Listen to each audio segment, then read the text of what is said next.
बहुत सारे बच्चों को और बहुत सारे बड़े लोगों को मैंने देखा आजकल एक बहुत कॉमन प्रॉब्लम हो गई है, लेथार्जी। लेथार्जी यानी सुस्ताहट, आलस, उठने का मन ना करना, कुछ करने का मन ना करना।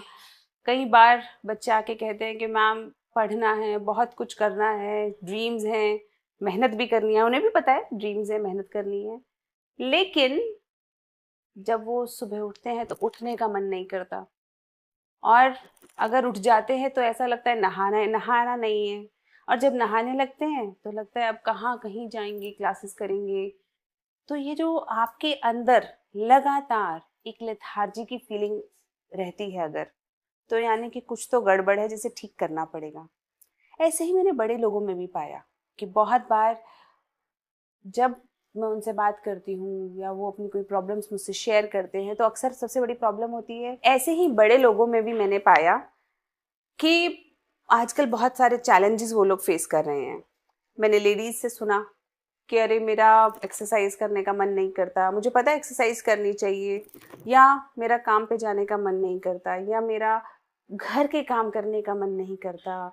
बड़े लोगों में मैंने देखा कि वो लोग अक्सर थके थके रहते हैं, और जब वो ज़्यादा थके थके से रहते हैं अक्सर मैंने देखा उनकी बीमारियां बढ़ जाती हैं। वो अपने आप को ज़्यादा बीमार महसूस करने लगते हैं और उन्हें लगता है कि अरे हाथ में दर्द है, पैर में दर्द है। कई बार सच में बीमारी के कारण भी होता है, लेकिन अक्सर जो हमारे बीच में, हमारे साथ रह रहे लोगों में जो ये आलस आ जाता है, जब ये हमारे भीतर ये निराशा सी एक आ जाती है कि हमसे नहीं होगा या हम नहीं कर पाएंगे, ये बड़ी कॉमन प्रॉब्लम होती जा रही है। अगर प्रॉब्लम है, मैंने अक्सर देखा है कि फिजिकल थकावट नहीं है, ये मेंटल या स्पिरिचुअल थकावट है।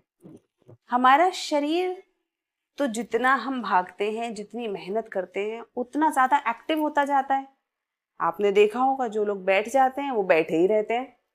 अगर आप लंबे समय से एक्सरसाइज ना करो तो आपके जोड़ जुड़ जाएंगे, यानी कि आपकी नीज हैं, एल्बोज हैं, गर्दन है, कमर है, ये सब आपस के अंदर और टाइट फ्यूज हो जाएगी और आपके दर्द बढ़ने लगेगा शरीर में। तो यानी कि फिजिकल मूवमेंट बहुत ज़रूरी है, एक्सरसाइज बहुत ज़रूरी है। जैसा कि कहा भी जाता है कि movement is responsible for the fresh energy. जब तक आप चलते रहोगे, fresh energy, fresh water, fresh चीज़ें, नदी में भी अगर नदी रुक जाए तो बदबू आने लगती है, चीज़ें रुक जाती हैं। इसीलिए बहती नदी सबसे प्योर होती है, सबसे एक्टिव होती है। तो एक्टिव रहना फिजिकली बहुत ज़रूरी है। जब कभी आपको लगे कि आप ज़्यादा थक रहे हो तो सबसे पहले क्या करना है, उठ के कहीं पे वॉक करने चले जाना है। चाहे नीचे पार्क पे वॉक करनी हो, और कुछ नहीं तो सूर्य नमस्कार कर सकते हो। हल्का सा वहीं पे जहाँ आप खड़े हैं वहीं पे जॉगिंग कर सकते हो। कुछ बेसिक बैठे बैठे भी एक्सरसाइज हो जाती है, हाथ पैर चलाना, ऐसे ऐसे करना, बहुत सारी हैं। आप देखोगे सिटिंग एक्सरसाइजेज यूट्यूब पे तो आपको बहुत सारी मिल जाएंगी। आपकी नेक की एक्सरसाइजेस आप कर सकते हो। बहुत सारी चीज़ें हैं जो हम बैठे बैठे भी कर सकते हैं, और कई एक्सरसाइजेस तो लेटे लेटे भी कर सकते हैं, उसमें भी परेशानी नहीं है। तो अगर आपको लग रहा है कि आपसे उठा नहीं जा रहा, लेटे लेटे स्टार्ट कर दो। यानी कि हमारे मन की प्रॉब्लम है, बॉडी की प्रॉब्लम कम है। सबसे पहला, physical activity. Increase your physical activity slowly and steadily. धीरे धीरे करके ये कोशिश करनी है कि जब भी मौका मिले आप धीरे धीरे करके अपनी फिजिकल एक्टिविटी को इंक्लूड करो अपनी उसमें। जैसे आपको लगता है कि दो ही फ्लोर्स हैं तो लिफ्ट लेने की जगह पे सीढ़ियाँ चढ़ जाओ। अगर आपको लगता है कि ये सामान किसी और से मंगाने की जगह खुद भाग के ऊपर से कमरे से ले आओ या नीचे गाड़ी से ले आओ, ये भी फिजिकल एक्टिविटी है। हम लोगों ने सामान उठाना भी बंद कर दिया है। जिन लोगों के पास ज़्यादा सुविधाएं हैं वो तो अपना एक बैग भी नहीं उठाते हैं आजकल। तो कहीं ना कहीं वो भी हमारी मसल्स के अंदर वीकनेस लेकर आ रहा है। अपना बैग उठा लो जहाँ मौका लगे, अपना सामान खुद उठाने की कोशिश करो, अपना काम खुद करने की कोशिश करो।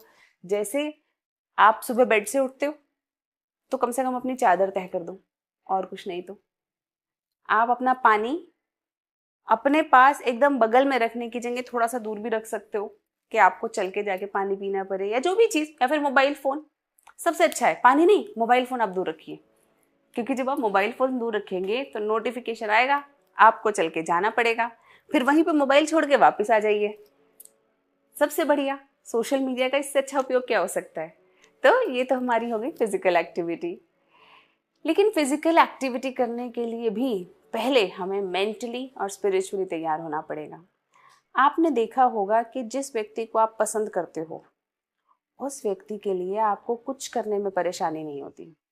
जैसे आप माँओं से पूछोगे ना, अगर जो मदर्स होती हैं, आप उनसे पूछिए कि अगर बेटी घर आ रही होती है तो कैसे भाग भाग के उनके शरीर में एकदम जैसे ना किसी ने डबल ग्लूकोज लगा दिया हो। उस दिन उनके घुटनों में भी दर्द नहीं होता, पैरों में भी दर्द नहीं होता, कमर में भी दर्द नहीं होता, सारा खाना बन जाता है। खाना बनाने के बाद भी एनर्जी होती है कि क्या क्या क्या ना कर लिया जाए। ऐसा क्यों? सपोजिटली आप जिसे पसंद करते हो, आप जिसे प्यार करते हो, वो व्यक्ति आ रहा है, कहाँ आपको दर्द होता है, आप बहुत एक्टिव हो जाते हो अचानक से। और वहीं पर सपोजिटली कोई वो व्यक्ति आ रहा हो जो आपको पसंद नहीं है, अचानक से आपको लगेगा कि मेरे से तो उठा ही नहीं जा रहा, शरीर एकदम दुखने लगेगा, सर दुखने लगेगा और पता नहीं क्या क्या हो जाएगा। तो यानी कि it's a very practical understanding. हमारा मेंटल स्ट्रेस ज़्यादा है, मेंटल लेथार्जी ज़्यादा है, और अगर हमने उसे ठीक कर लिया तो फिजिकली भी हम ज़्यादा एक्टिव हो जाएंगे। तो लेकिन ये मेंटल लेथार्जी आती क्यों है? ऑफ कोर्स बहुत सारे डिस्ट्रैक्शंस हैं, सोशल मीडिया, फ़ोन, बहुत स्ट्रेसफुल लाइफ हम लोग जी रहे हैं। पहले के ज़माने में क्या स्ट्रेस हुआ करता था? कोई स्ट्रेस नहीं हुआ करता था, बहुत कम था उसके मुकाबले, क्योंकि वही खाना, सब वही खाना खा रहे हैं, वही कपड़े पहन रहे हैं, कोई बहुत ज़्यादा वैरायटी नहीं थी। उसी तरीके की फैमिलीज़ में रह रहे थे हम लोग, सब लोग, और उसी तरीके के कॉमन कुछ प्रोफेशंस हुआ करते थे, वही प्रोफेशन हुआ करते थे। जो लोग खेती कर रहे हैं वो खेती कर रहे हैं, जो लोग जॉब कर रहे हैं वो जॉब कर रहे हैं। क्लर्क बन जाना तो बहुत बड़ी बात हुआ करती थी उस वक्त पे। मुझे याद है कि पुराने समय में ऐसे ही बताया करते थे कि किसी ने मैट्रिक पास कर ली तो ऐसा कहते थे, अरे वो तो मैट्रिक पास है।